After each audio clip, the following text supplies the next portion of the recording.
அதிகாலை வலையொலி காட்சி நேயர்களுக்கு கல்பனா தர்மேந்திராவின் அன்பு வணக்கம்.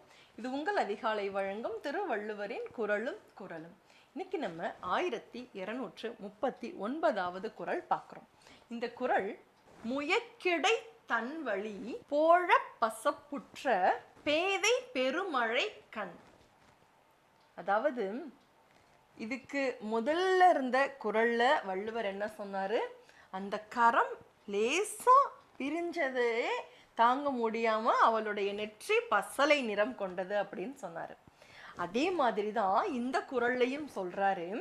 காதலனும் காதலியும் ஒன்றாக தழுவி இருந்த நேரத்தில் கொஞ்சம் பிரிவு வந்து அவர்களுக்கு இடையே ஒரு சின்ன மெல்லிய காற்று நுழைந்ததாம். அந்த இடைவெளியை கூட காதலியால் பொறுத்து கொள்ள முடியாமல் அவளுடைய கண்களும் பசலை நிறம் கொண்டதாம். அப்ப ஒரு காதலனை பிரிந்தால் அந்த காதலியினுடைய தோள்கள் வலிமை அழகு இழந்து விடுகிறது, அவளுடைய நெற்றி பசலை நிறம் கொள்கிறது, இப்ப அவளுடைய கண்களும் கூட பசலை நிறம் கொண்டது. ஆக அவளுடைய துயரத்தை இந்த குறள் அதிகாரம் முழுக்க திருவள்ளுவர் ரொம்பவே அழகா சொல்லிட்டே வராரு. முயக்கிடை தன் வழி போழ பசப்புற்ற பேதை பெருமழை கண் அப்படின்றதான் திருவள்ளுவர் இந்த குறள்ல ரொம்பவே அழகா சொல்லியிருக்காரு.